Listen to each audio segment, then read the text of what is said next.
Today's episode is sponsored by Jung Seed Company. Jung Seed Company has the largest selection of annual and perennial flowers and plants online. They are a family owned and operated company since 1907. Use code 15FG podcast to receive 15% off your order at jungseed.com. That's JUNGSEED.com.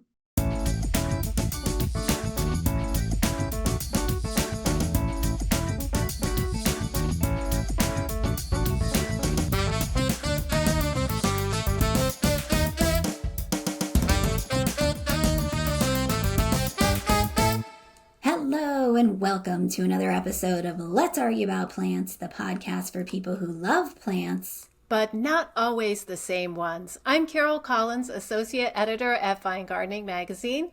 Hello, everybody, and I'm Danielle Sherry. I'm the Executive Editor here at Fine Gardening, and today we want to talk to you about great pollinator plants, which, I don't know, I've been here since the beginning, and I looked back, and I think we may have touched on this topic eons ago. And of course, in every topic, we mention pollinator plants, or we tend to mention pollinator plants, but I'm not sure that we ever actually did an entire episode dedicated to pollinator plants. So we went off the script, off our schedule, and we rescheduled this and changed the topic of this episode, because we really want to talk about pollinator plants, right, Carol? Absolutely. I mean, we do, like you said, we talk about pollinator plants a lot, but it's usually a secondary focus. I think a lot of gardeners think about that when they're adding plants to their garden. Is this going to be good for pollinators? Yeah, absolutely. Yeah. Absolutely. And, well, I know you're going to be surprised, but I picked 3 shrubs and 1 perennial. which is funny, because I think when you think of pollinator plants, I mean, a lot of people think of, the perennial plants that, the meat and potatoes of the garden. But in my garden, the meat and potatoes are the shrubs. So I went with shrubs. And Carol, what did you go with for an array?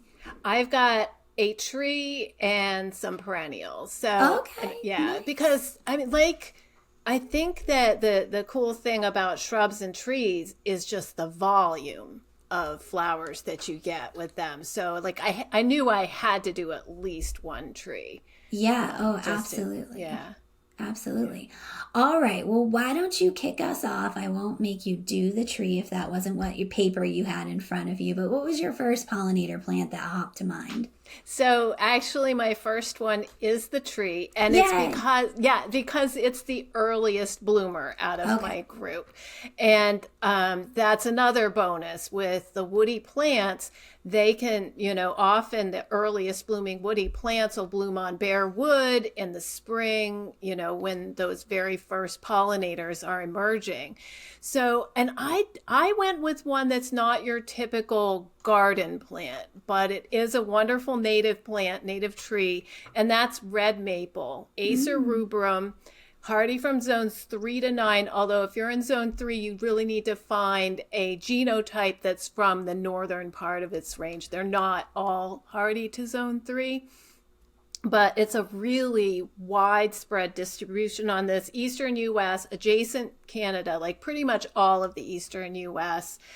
And this is a big one. It gets from about 40 to 70 feet tall and wide at maturity. Some specimens can get up to 100 feet tall. So you really have to have some space for this, although there are compact cultivars. And because this is such a widespread and diverse species, there are a lot of cultivars. So whatever it is you want from this plant, you can probably find a cultivar that delivers it, whether you're looking for the extra cold hardiness or the wonderful fall color that this species is known for, or, like there's some that have a good habit that makes them a better street tree.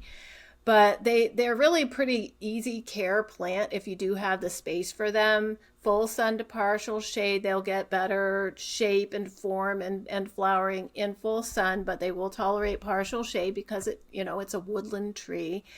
prefers moist, acidic soil. In fact, if you have alkaline soil, this plant will tend to get chlorosis. And so that is one must have, is that it neutral to acidic soil.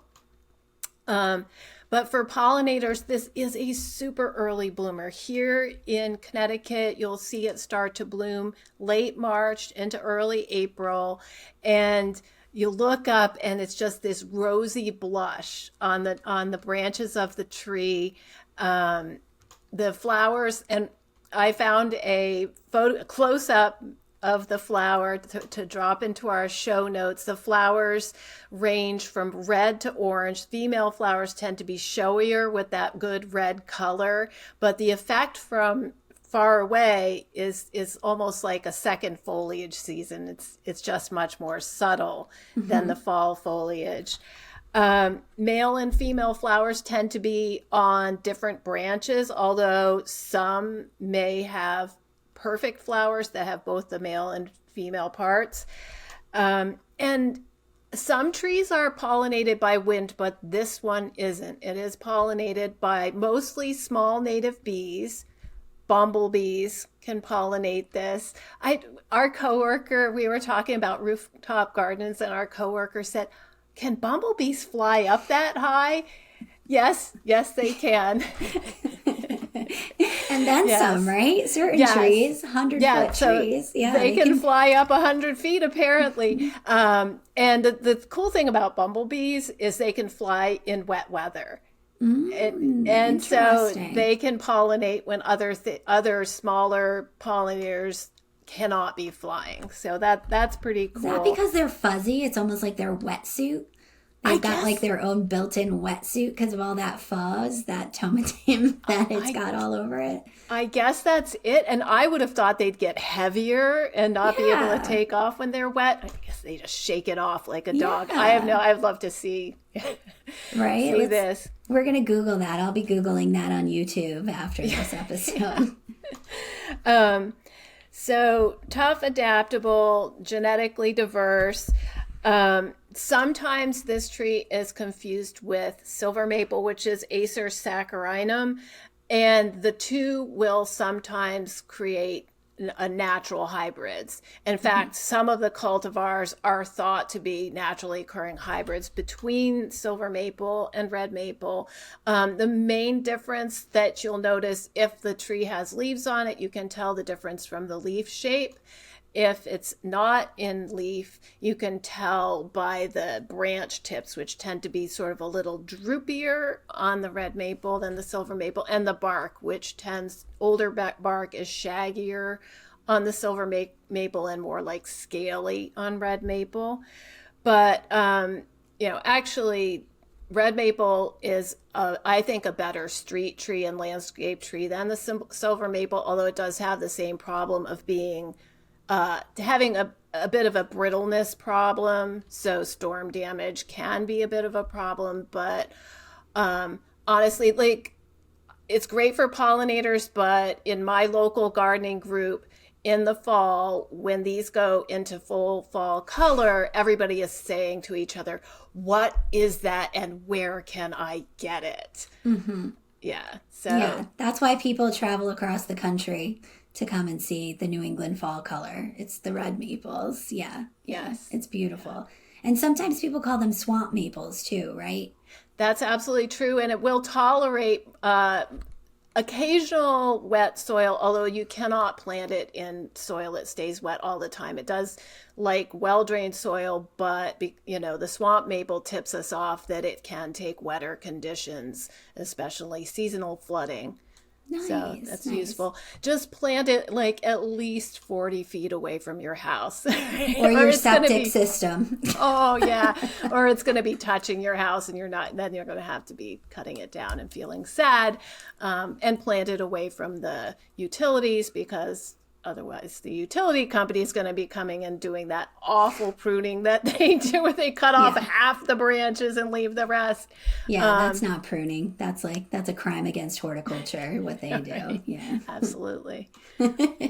Nice. It is. It's a stunning tree. And I have to say also, if you're out here, not for the fall foliage, in late spring, the red maples will drop those flowers. And it's amazing because you'll go on a hike and it'll be these almost like reddish pink confetti all over the ground, and you think, where did this come from? And you look 100 feet in the air and the tree is just dropping its petals. So yeah, it's pretty massive. It's really cool. It's really, really cool. Yeah. And there's actually wildlife will eat the flowers, and squirrels, for example, will eat the flowers. It's like a little delicacy for them in the spring. What don't squirrels eat? I think they're tree rats. They eat everything. All right. So, I picked a woody too. And you know what? One of my long favorite shrubs for pollinators has been St. John's wort, or the hypericums, and the members of the hypericum family. I mean, it's kind of that quintessential open yellow sunburst flower that pollinators just, you can see the bumblebees getting in there and wallowing around, and then the pollen sticks to all that fuzz we were just talking about. They're like little piggies when it comes to those St. John's wort flowers. But I came across a newer St. John's wort to me. I wasn't familiar with it, and it was Calm's St. John's wort, which is Hypericum calmanium. So that is a native to the northeastern U.S. and Canada, and I wasn't super familiar with that species, but it is a smaller leaf. It is more fern-like. It is very condensed. It's a more condensed shrub. And this cultivar is called Cobalt and Gold, and I saw this first in the Bailey Nursery display gardens out in Minnesota. And this was a truly spectacular looking shrub when it was in bloom, because it's got this silvery blue foliage to it, tiny leaves that are almost needle-like, and a very, very condensed shrub that was only about 2 to 3 feet tall and wide, maybe slightly wider. If you didn't know any better, because I was in, the Midwest, and this is native to the Eastern, you would have thought that this was a Hebe of some kind. I mean, it truly had Hebe vibes to it. So if you've always been one of those gardeners who's really longed to grow Hebes, which I have, but for the most part, I've always lived on the eastern half of the country, this is a good substitute. It's a great foundation plant, but really in, this, I would say it was like late spring to early summer, this shrub almost looks yellow with these starburst flowers. It's a simplistic daisy-like yellow flower on the outside with true petals, and then this boss of stamens in the middle is like a firework. So you get all of these, that beautiful kind of compact blossom, and within all of that crazy stamen in the middle is all of that pollen, and that's when you'll see those bumblebees and many different pollinators, but bumblebees are especially fun to watch rooting around and getting themselves covered in the pollen. Full sun, well-drained soil. This is a drought-tolerant plant once it's established. Another great thing, we talk about, primarily for pollinators, we're talking about flowers, right? We're talking about nectar sources, pollen sources, food sources. But a lot of these plants will have these great attributes. You mentioned the fall color of the red maple. St. John's wort, this particular cobalt and gold St. John's wort, Hypericum, has great fall color. It looks like you light it on fire, basically. Orange, some yellow, some red, and then those tiny little leaves defoliate, and you have this lovely peeling cinnamon bark that you get to look at all winter long, especially, in these colder regions. It will be semi-deciduous in warmer areas of its zone, but it only goes zone 4 to 7. So, I would assume that really it's only zone 7 that'll see that partial defoliation. Everywhere else, 4, 5, and 6, those leaves are going to drop completely. But I guess I should say cobalt and gold is the trademarked name of this particular Calms St. John's wort, but the actual lettering is PIIHYP-I. Oh, that rolls off the tongue. Totally does. And so now we completely know why they call it cobalt and gold, because that foliage is really this glaucous blue color with those golden flowers. Pretty hard to beat. So I've seen this a couple of different spots. Obviously, I said in Minnesota, and I am not currently growing this, but it is on order. So I've taken the plunge for a fall planting, and I'm going to put this in my own garden and make the bumblebees just super happy. Okie dokie, Carol, we're rolling into number 2 for you. What do you got? Okay, so I am going for a perennial, and it is nodding onion. That's Allium cernuum, zones 4 to 8. And this is a nice little, it's sort of got a grassy habit. It gets 12 to 18 inches tall, 4 to 6 inches wide for an individual plant. I think it looks best grown in a big group. Although I've actually had a few seedlings come up on their own, and they look super cute out on their own too, just sort of mixed into a garden bed. It likes dry to average, well-drained soil, likes full sun to partial shade, although if you have it in full sun, it will flower better like most things. And it's got a clumping habit and forms offsets. So you've got an individual plant that the sort of pups come off the side. And if you want to make more of it, you can dig it up in the fall, break those clumps up, and plant out the individual plants either in the same bed or in another bed spaced, few inches apart. They really don't need a whole lot of room. It has a really long bloom time, which is why I like it for the pollinators. It usually starts in June and it can go into mid-August. In fact, we're recording sort of in mid to late August, and I've still got some nodding onions flowering out there. It gets its name from the way that, especially when the flowers are emerging, they rise up above that grassy foliage, and the neck sort of is nodding down, holding the buds, it's like, looking a little sad, and then the umbel straightens up, but the individual flowers, which are little sort of lavender bell-shaped flowers, they nod. Cute. And so I put in the show notes, I put sort of a habit shot and then a close-up of the flowers, because the flowers are kind of subtle. This is not Millennium or Summer Beauty, those like really showy ball-shaped umbels. It's a little looser, it's a little more casual, a little more naturalistic. It looks great if you're doing like a prairie planting or, something that's naturalistic, and it really has that effect. Pollinators appreciate when we plant these type of things in groups because it makes it easier for them to forage, especially those bumblebees, which it takes a lot of energy for them to get around. So when they can go right from flower to flower without a lot of flying in between, that's their groove. They really appreciate that. And because this is an onion relative, and if you break the foliage, it smells just like onions, it's deer resistant, and the deer have really left this alone completely. They have eaten nearby things, but they leave this one alone. One downside is that foliage, especially if you get a long dry spell in the middle of the summer, especially when it's blooming, the foliage can start to look kind of ratty. We've had a good summer, so you'll see in my photo that the foliage looks pretty great. But don't be surprised if you have a hot, dry summer, it may go dormant midsummer to late summer. But, I don't even see that as a downside. It's just something that happens.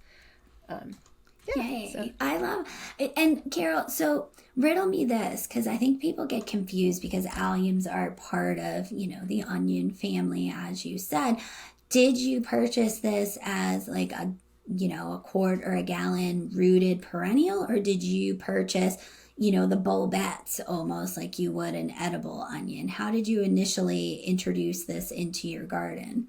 I got this, and I forget who I got it from, but I got a tray of plugs. Okay. So and it's little individual plants, probably offsets. Mm-hmm. That were divided at the nursery, and each one got its own little tray.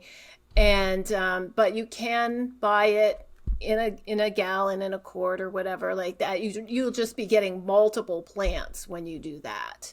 Got it. Which, hey, bonus. What do we say? Those are the plants that pay the rent, that you buy a gallon and the next year you'll have, 3 or 4 plants. So that's a good way to, save some pennies and get some, a mass of plants, like you said, because pollinators like it when we plant in masses and they don't have to fly, a mile between plants to get their dinner. Okay. I'm worried I've mentioned this plant before, but you know what? It's my favorite new plant that I put in my garden, and I'm getting confused over what I talk about on the podcast, what I post on Instagram, what I'm talking about, when I'm giving interviews to other podcasts. So I don't know. Have I talked about my new clethra on the podcast before? I don't know, but I want to hear about it again. All right. Okay. If you did. So apologies, because I should have gone back and actually seen like, hey, in the past few episodes, but I only went back 3 episodes and I hadn't talked about it. So I've been looking for a very specific hole to fill in my garden. I have an eastern redbud that has gotten quite large. It started to shade out what was underneath it, and I needed to move out those sun-loving perennials that were underneath in its understory and look for an understory shrub instead. But it's shade, so I wanted something with a little variegation. Variegated for shade, not easy to find.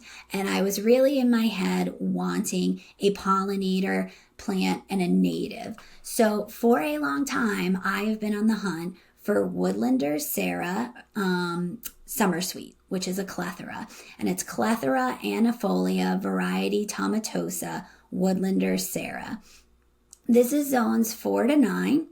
This is an amazing Summersweet. Some people call it pepper bush. It's got a million different common names, but this is a great partial shade shrub that prefers moist to wet soil, but once it's established, it does really well with well-drained soil as long as it's getting some moisture here and there. So I didn't have any concerns because Summersweet or clethras grow natively in the understories of eastern forests. This is a native R actually, but it's the native Clethra anifolia, and the variety tomatosa is native to eastern North America from Maine to Florida and west to Texas. So we've got quite a large range here, and you can tell from that zones 4 to 9, there's not very many plants that'll put up a fight from zones 4 to 9. It has lovely lancate Kelly green leaves that are absolutely stunning, a little bit more rounded maybe than lancate, but you're in the zone. Heavy veining, so it's kind of a textured leaf to it, which is very, very interesting. And Woodlander Sarah is splashed irregularly throughout all of the foliage with a cream and a yellow, and some leaves are blotched, and some leaves look just spatter painted, and some leaves are completely green. It's truly beautiful, and in a shady understory underneath my eastern redbud right now, it is glowing. It is doing exactly what I wanted it to do. It's not this deep dark hole kind of in the landscape now that you're looking from a distance and it's just dark and dingy. It really lights up that area. But the great thing about this is it's got all the fabulous attributes that go along with the straight species. It's got these beautiful bottle brush right about now, so in mid to late summer and all the way into fall, beautiful bottle brush white flowers that are about 2 to 3 inches long. They kind of look like those Swiffer Sweepers, if you've ever done any dusting in your house. I wouldn't know, but that's what I hear, that the Swiffer Sweeper, it looks like those. Very fragrant, super sweet fragrance to it, not overpowering sicky sweet, but just a really lovely fragrance that you will actually smell from several paces away, which is just lovely. But man, I am telling you, this shrub is alive with activity right now. You walk by it and there is every form of parasitic wasp, butterfly. The swallowtails right now are going absolutely bananas on this plant. They're just hanging out there. I mean, I think they're having a happy hour. They're not even bothering to go anywhere else. They're like, hey guys, let's just hang here for the rest of the cocktail hour. There are tons of bumblebees. And then when you pick up a little blossom, you'll see that there are myriad beetles and teeny tiny little flies on it. So clearly this is doing, the bulk of my pollinator attraction in the garden right now. It is attracting a scores and scores, a plethora of different pollinators, which makes me so incredibly happy. I know a lot of people are reticent to plant Clethra Summersweet in any species and form and variety because it is a suckering shrub. It is something that, tends to stretch its legs and can be hard to keep in check. Now, there's dwarf cultivars out there that won't get as big. Things like Ruby Spice is a beautiful pink flowering version that doesn't get as big and suckering. Sarah's Woodlander, they kind of are all over the place with how big this gets, but I've seen anywhere from 3 to 8 feet tall and wide. I understand that is a huge range. I don't think anyone truly knows where this lands because I think it's really dictated by the conditions that you give it. So I've got it in obviously a well-drained environment where there's a thirsty tree that's stealing a lot of its moisture. So it has stayed relatively in check this first season. It put on some height. It's maybe 3 feet tall by maybe 2 feet wide or so. I think if you gave it a lot more moisture, it would stretch its legs and it would probably get more into that 5 to 8 feet tall and wide realm. But as holds true with a lot of variegated shrubs, trees, perennials, not taking in as much chloroform, that's hilarious. Oh my God, no, chlorophyll. So variegated plants tend to be more petite, more polite, stay in bounds, not get as aggressive, which can be a bummer sometimes because you want them to be. But for all intents and purposes, the research that I've read primarily through Broken Arrow Nursery, which is where I got this shrub, this is going to stay more in check. And even if I want it to get big and unruly, I don't think it's going to be, simply because it is a variegated form. I've already said, give it partial shade. Clethra leaves behind these beautiful seed pods that are kind of these silvery, little, it's the bottle brush, but the little silver seed pods that are long and beautiful and stand upright on the shrub all winter long. And the bark isn't, super spectacular, but it's kind of this brown cinnamon colored bark that really, has some structure in the winter. So I won't be looking at a completely naked space when this drops its leaves in winter. But yeah, I would say any Clethra would be a pollinator boon, but I am particularly partial to my favorite new plant of 2024, which is Woodlander's Sarah. All right, Carol, moving right along. And I'm guessing another perennial because you already gave me a heads up. We are into perennial zone now. We are into perennial zone, and I resist doing dahlias every single episode, even though it's my favorite, but this is a dahlia. And it's a really good one for pollinators, so I figured I could get away with it. And the name actually hints at that. It's called Beyond with a hyphen. B, like the BEE? Yeah. Hyphen YOND? YOND. Beyond. That's so cute. Dahlia. So Dahlia Beyond zones 8 to 10. So for most of us, this is one that you need to bring indoors over the winter, dig up those tubers, store them in the basement, somewhere cool, somewhere dark. I like to pack mine up in wood shavings, which I've showed on our Instagram before. So it's everyone that like complains to me about my dahlia says, oh, that's so much work. I don't know why you do it, but totally worth it. This one is a pretty new introduction. It came out in 2021 and it grows about 3 feet tall and about as wide or maybe a little bit narrower depending on how much room it has. Full sun, fertile, moist, well-drained soil.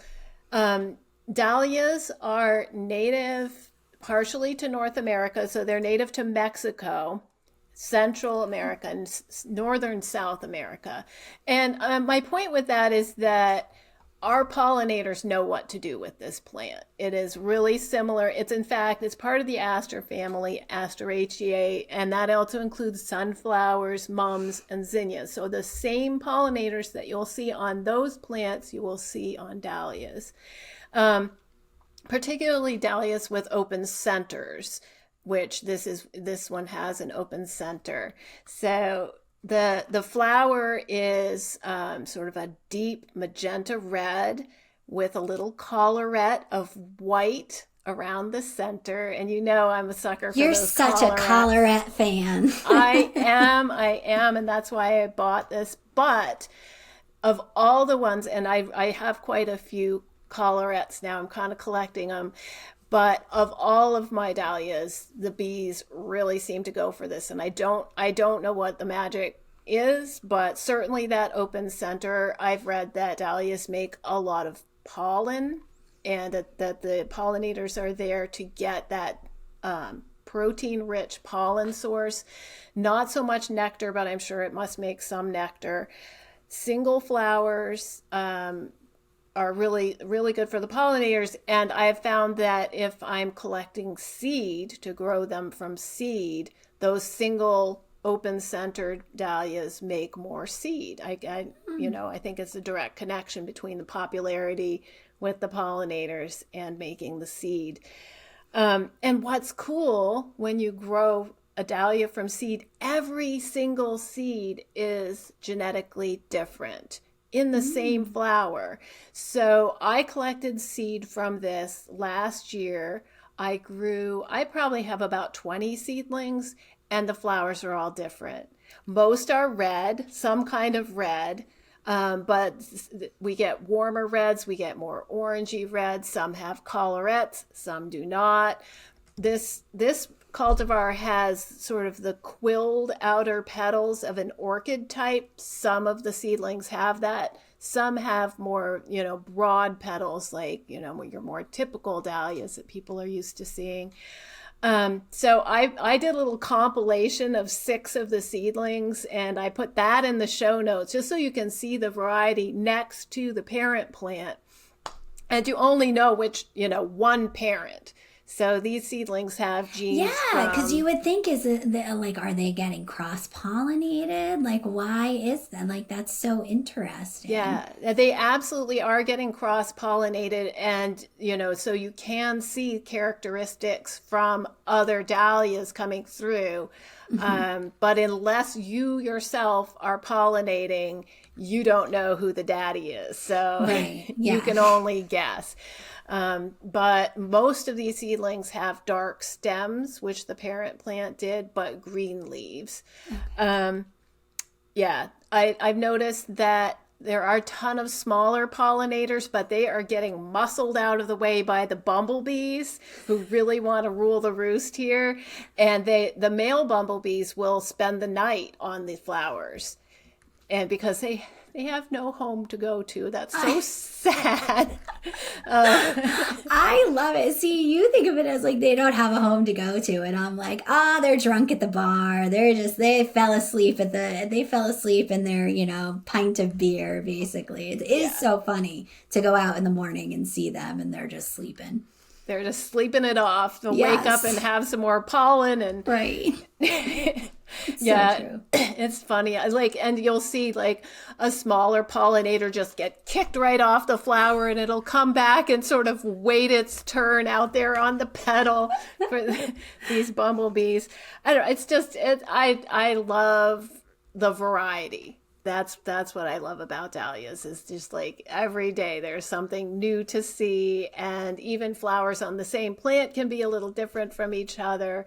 So, yeah. I mean, you heard it here first. Carol convinced me to grow dahlias last year, and I'm like, I'm not overwintering it. Like, I'm just not. And she was like, you can do it. You can do it. And I am happy to report that both of the varieties that she had gifted to me, as little seedlings, I harvested the tubers, I replanted them this year, and I am just about getting flowers now. I think from, is it Hula? Was one of them? Honka. That's a yellow one, right? Yeah, so Honka, and it's like a star variety, and it just started flowering. It has somehow avoided the bunnies, which their lair is close by, and so yes, listen to Carol.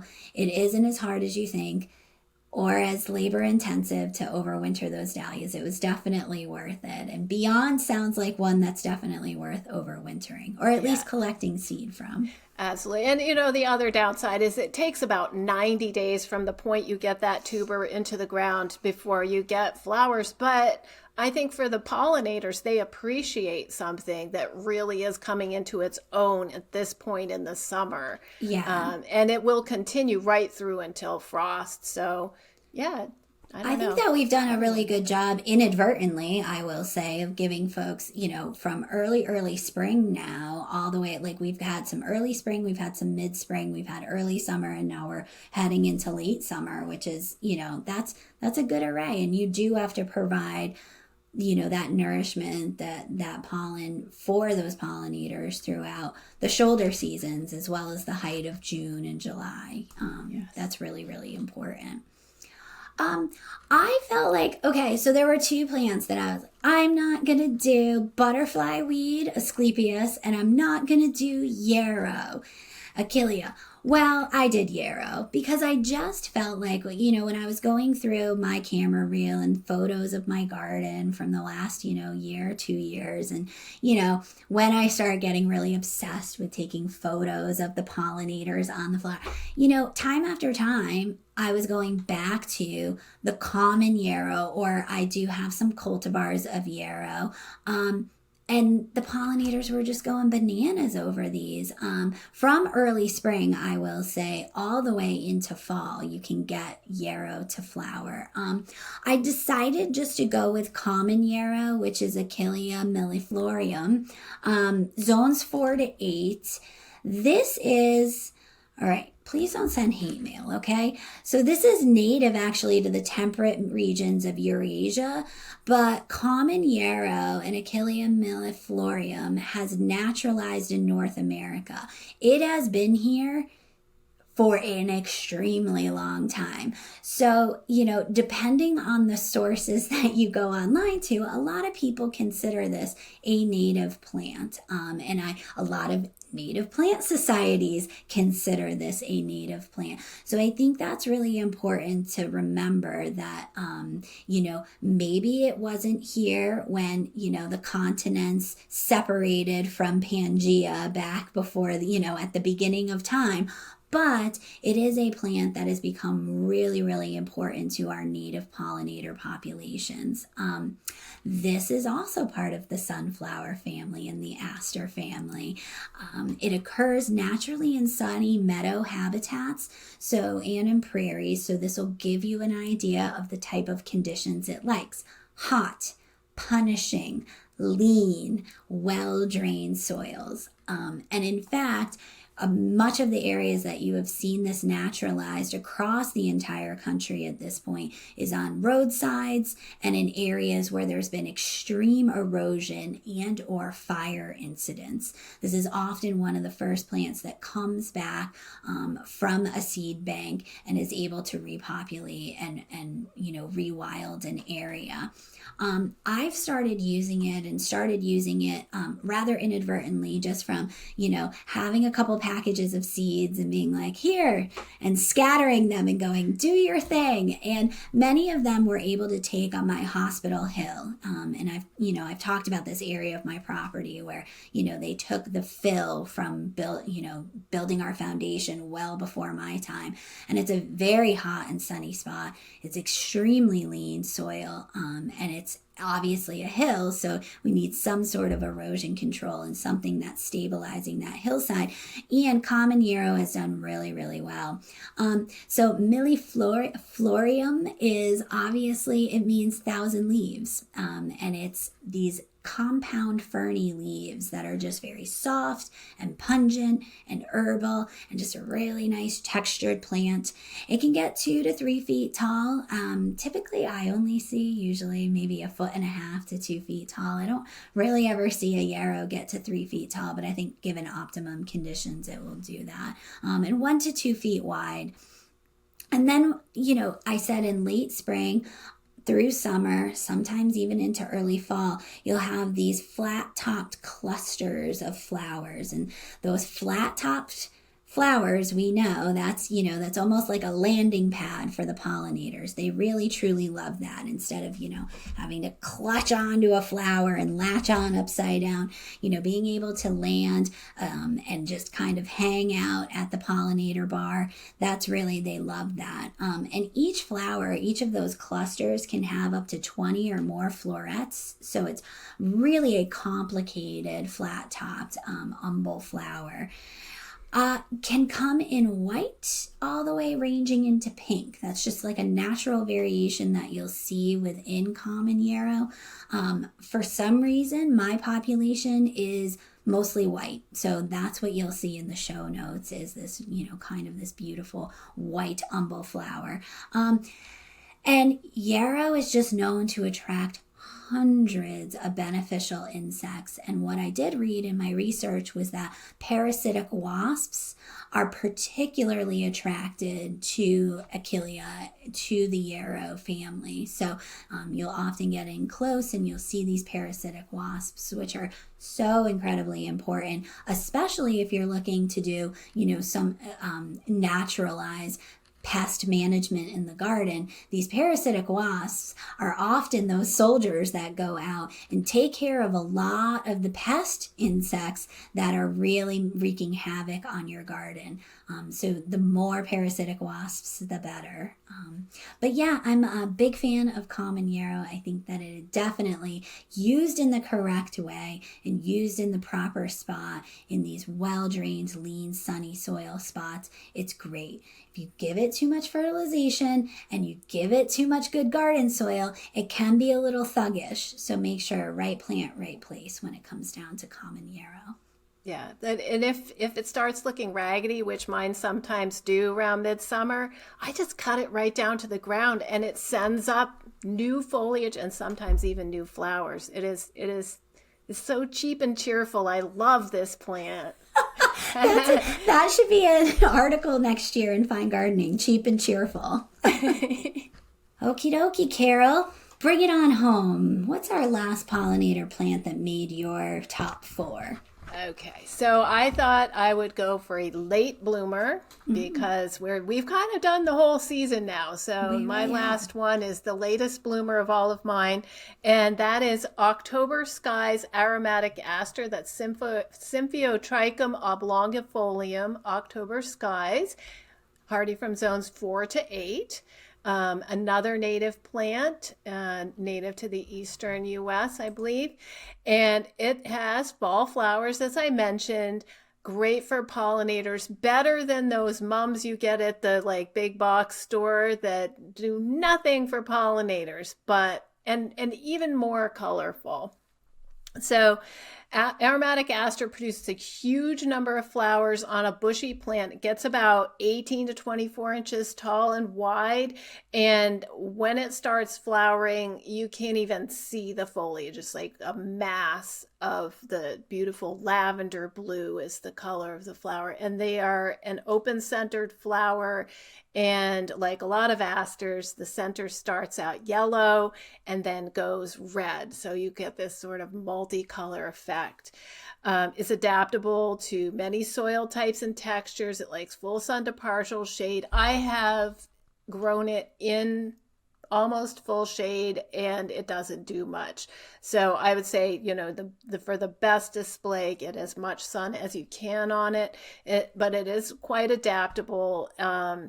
It is salt tolerant, jug loan resistant, deer resistant because of that aromatic foliage. So when it's aromatic aster, they're not talking about the flowers, they're talking about the foliage.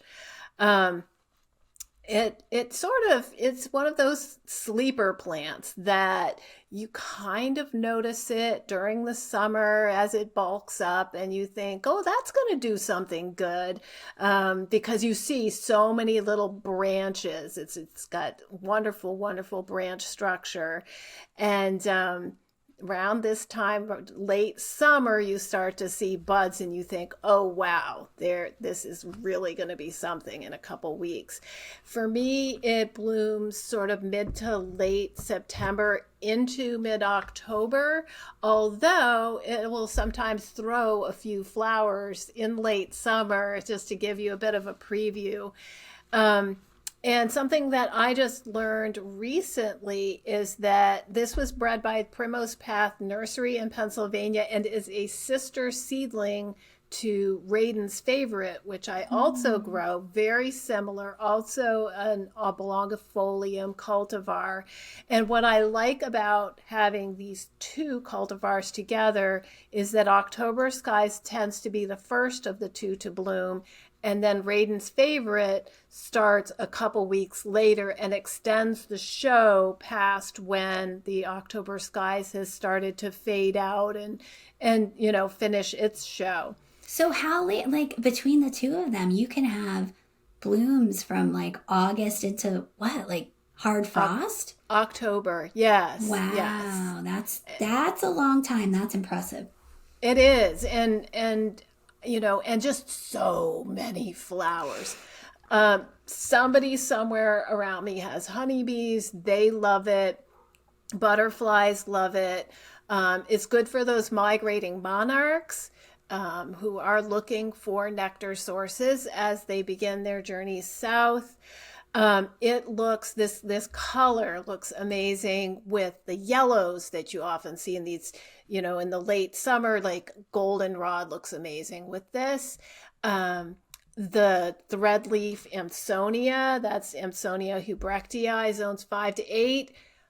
I've been meaning to put that next to October Skies or Radin's Favorite just to see that, that riot of gold next to the riot of purple.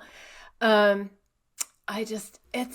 love fall flowers, and I feel like we don't think about it as much as gardeners. We're shopping in the spring and we'll get things that are spring and summer bloomers, but boy, is it ever worth it to add some fall bloomers to the garden, and not the least of, because the pollinators love them so much. Yeah. I feel like last time you talked about, or maybe it was a couple episodes ago, you talked about Caryopteris and why you like that for that same reason, that it's putting up those flowers at the last gasps of the garden, which is super important for pollinators at that point.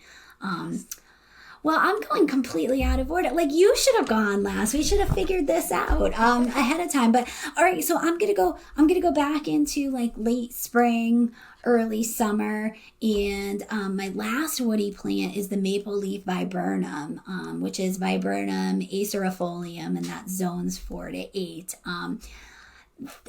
I mean, like we talk about in the apocalypse, what will be left? Twinkies, Mapleleaf viburnum might be left. This is a super, super tough woody plant, a super, super tough plant. It is native to the eastern and central U.S., so a huge swath of those of you out there listening, this is a native woody plant for you. 4 to 6 feet tall and wide, so this is no shrinking violet. It is the most tolerant of the viburnums to shade. So if you're looking for a viburnum for shade, this is probably a good match for you. Carol, I know you've talked about this plant on the pod before, and have mentioned that there are cultivars of this that will stay a little more dwarf and a little more contained because this is a suckering shrub. It likes well-drained soil and it prefers to be more on the acidic side. So Eastern U.S., I mean, we tend to have some more acidic soils, so we can understand why it does so well here.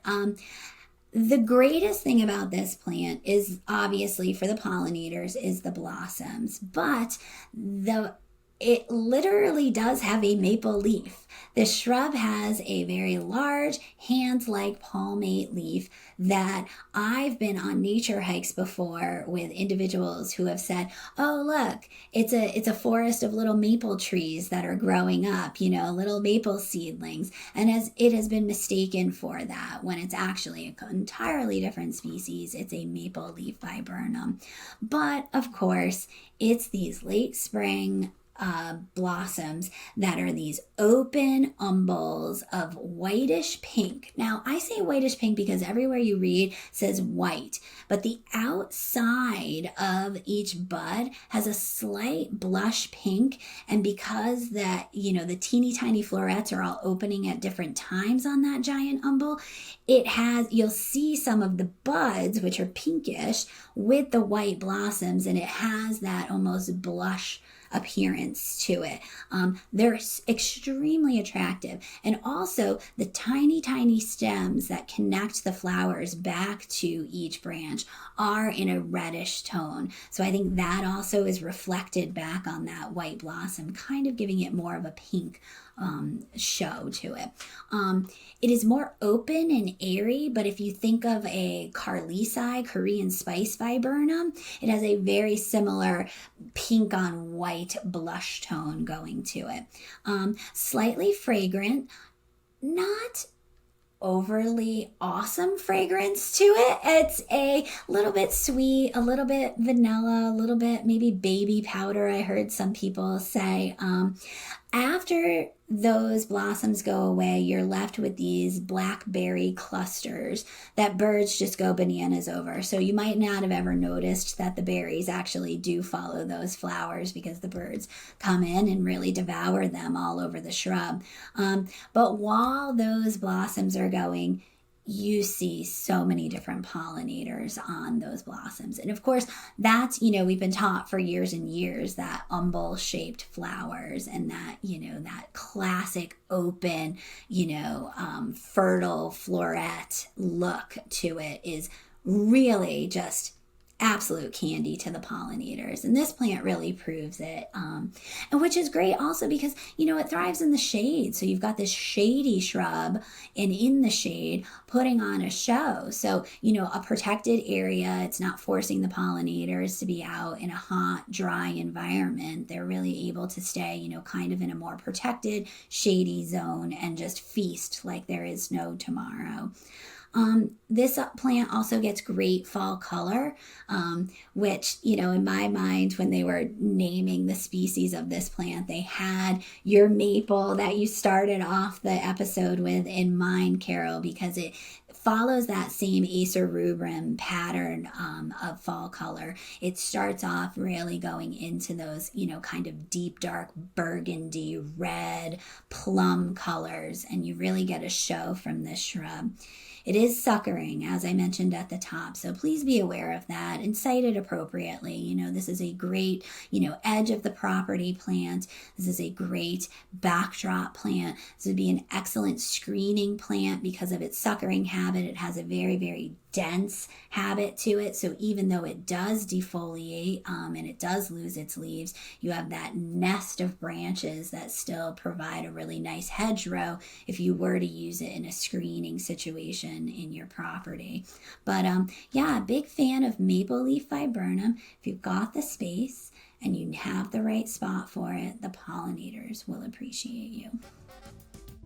And now, because everything sounds better with a British accent, here's Peter to talk about the importance of hosting. Right, so that was an amazing set of pollinator plants, which certainly all deserve a spot in the garden. But although the ladies touched on this a bit in their segment, I think it's still worth reinforcing the importance of host plants in the garden. Although not as flashy perhaps as a pollinator plant that provides valuable pollen and nectar, a host plant plays a critical role in the ecosystem by being what a pollinator lives on, eats, or lays its eggs on. Being a good host is about more than just putting on a kettle and throwing some biscuits on a plate. It's about making sure your guests feel as welcome as a cuppa on a chilly day. And in a similar fashion, host plants provide butterflies, bees and beetles with that feeling as they enter your garden. You want your landscape to feel like a proper home, where pollinators can put their feet up and feel completely welcome, so much so that they want to start a family. I'm suddenly rethinking this analogy because I'm not sure I want to be such a good host that strangers decide to stay and raise future generations of their offspring in my house. But never mind, I'm sure you can understand what I'm saying. In an article by John Gwynn in Fine Gardening many years ago, the author proclaimed that the goal of his garden was to ensure that every leaf had a hole in it, meaning that his landscape was filled with host plants. It's a high bar to achieve, but even if you were to shoot for half of your plants being host plants, I think the effect would be magnificent. So, be a good host, make an effort, and for heaven's sake, don't be that person who leaves your guests feeling awkward. Give them a proper warm welcome, and you'll be the talk of the town. In a good way, mind you. Carol, Peter said cuppa. I always wanted him to say cuppa. Oh, only he can get away with it. I've tried and I cannot pull it off. I mean, only that British gentleman can get away with it. You are totally right. All right. Well, let's see who we've got up as our expert on expert testimony. I do happen to know they are not British. Hi, my name is Cheyenne Wine, and I am a writer and photographer for Rare Roots, which is an online plant nursery based out of Virginia. I garden in the Richmond, Virginia area, Zone 7B, on a 2-acre property just south of Richmond. My garden really focuses on attracting wildlife and pollinators, both the popular ones like hummingbirds, butterflies, and bees, but also the less glamorous ones like moths and flies and wasps and beetles, ones that we don't like to talk about as often, but they're all important to me. Most of the plants in my garden are food for something, whether they are host plants or nectar plants. And so over time, I've noticed that pollinators tend to gravitate towards some of these plants when they're in bloom and ignore everything else around it. So I'm excited to share my findings with you and give you some great recommendations for plants that pollinators will love. All of these are perennials and they are hardy to zones 4 through 9. So first up is little pie, which is a type of Eutrochium dubium, formerly known as Eupatorium dubium, but most of you probably know just as Joe Pyeweed. This is a native plant to the eastern coast of the U.S., where it grows in usually moist, wet soils, but it's a very adaptable plant and can grow in average garden soil as well. All Joe Pyeweed is excellent for pollinators, particularly bees and butterflies. I have seen groups of up to 6 butterflies like swarming this plant in late summer when it's in bloom. But the catch is that it's usually very tall, which can make it difficult to work into a landscape. Even Little Joe, which is the tried and true dwarf variety that's been around for a lot of years, even that reaches 4 feet in height, just to give you an idea of what little means for Joe Pyeweed. But not anymore, because little pie reaches about 16 inches in height and about equally wide, which makes it really tiny and really easy to put just about anywhere, no matter how much space you're working with. It is small enough to go into containers. You could do container arrangements with it. You could put it in the front of the border. A lot of possibilities, and it's no less attractive to pollinators. By all appearances, it has pretty much the same flower on a short, compact plant. So I highly recommend it. And if you've tried the taller Joe Pye weeds and you've liked them, then I encourage you to try Little Pie as well. Here's a pick specifically for hummingbirds. This is the coral honeysuckle, or Lonicera sempervirens, which is a semi-evergreen vine that can be found all over the eastern United States.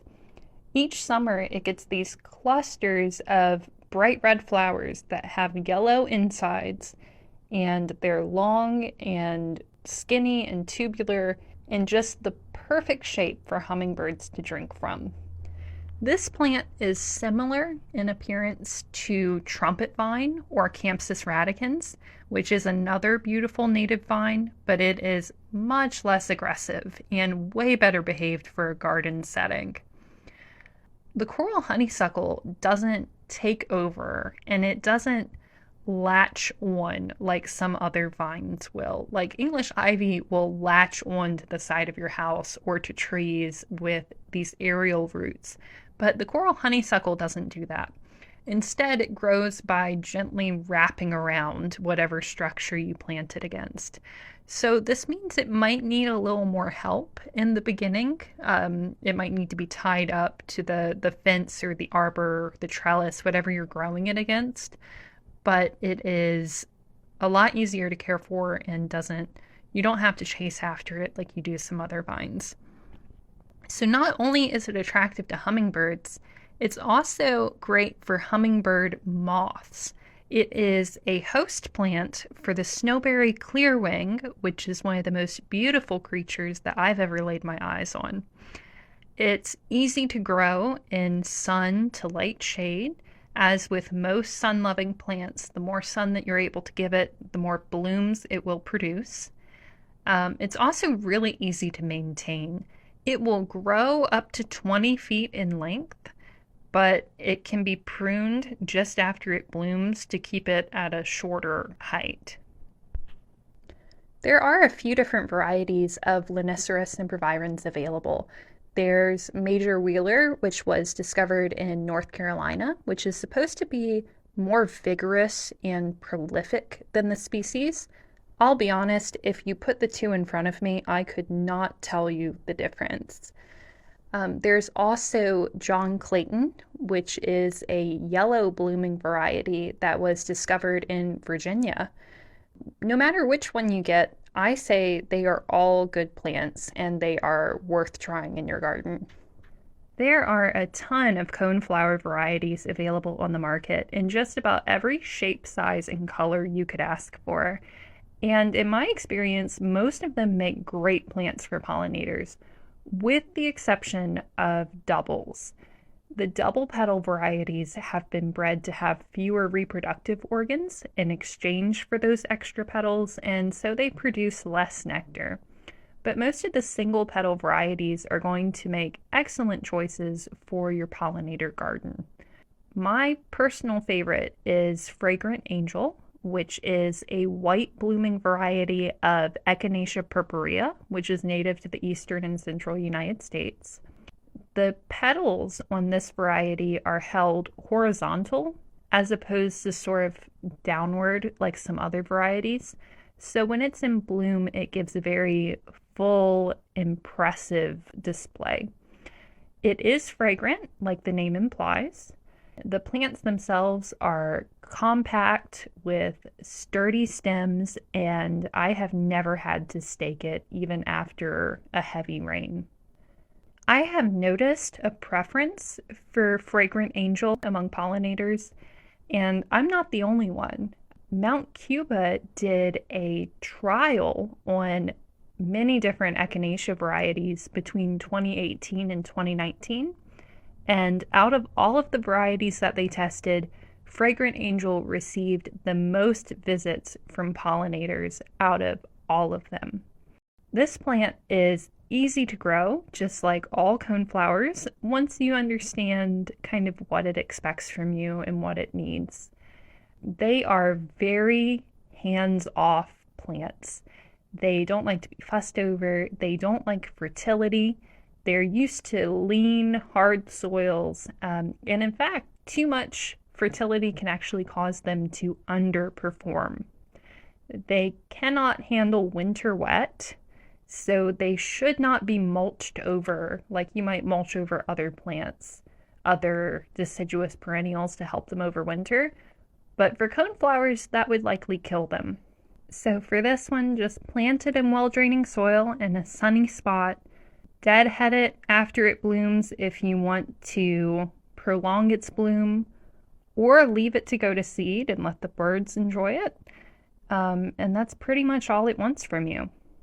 So there you have my top 3 plants for attracting pollinators. I have thoroughly enjoyed growing these, and I hope you do as well if you decide to try them.